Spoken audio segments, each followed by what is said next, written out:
She was 3 days from being evicted. Today, she owns the salon she used to clean at midnight. This is how it happened.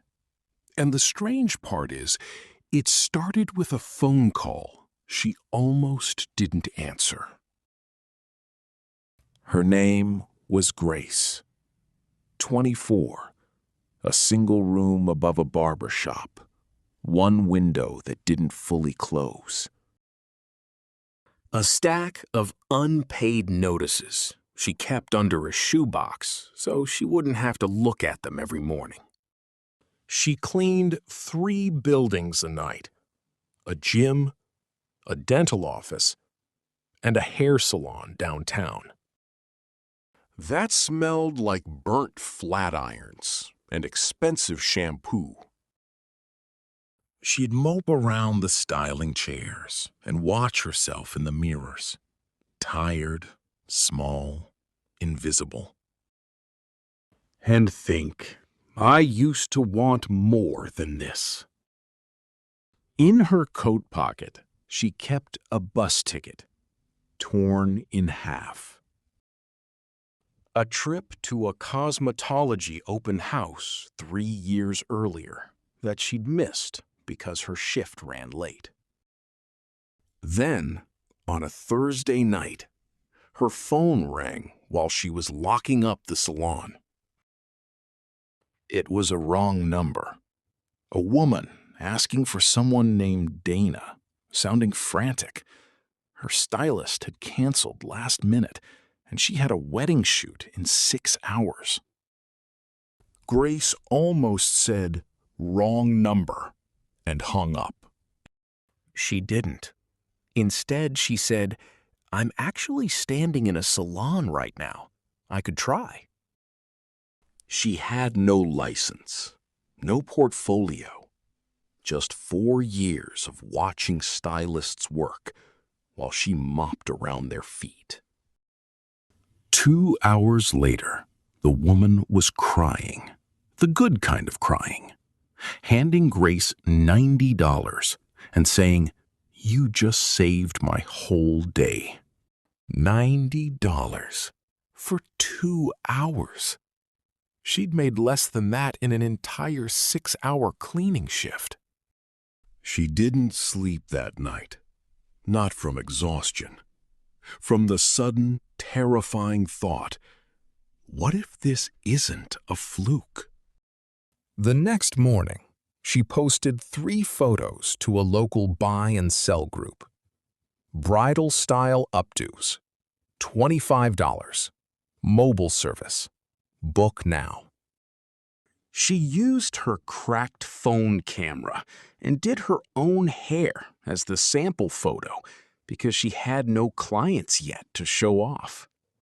For 9 days, nothing.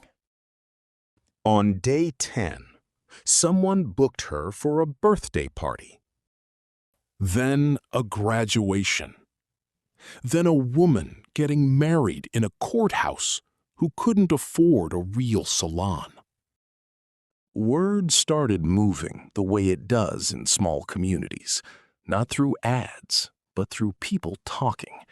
There's a girl who comes to your house and does hair for half the price, and she's actually good. But here's what nobody tells you about a dream finally starting to move. It costs you before it pays you. She chose the supplies. She was late on rent twice.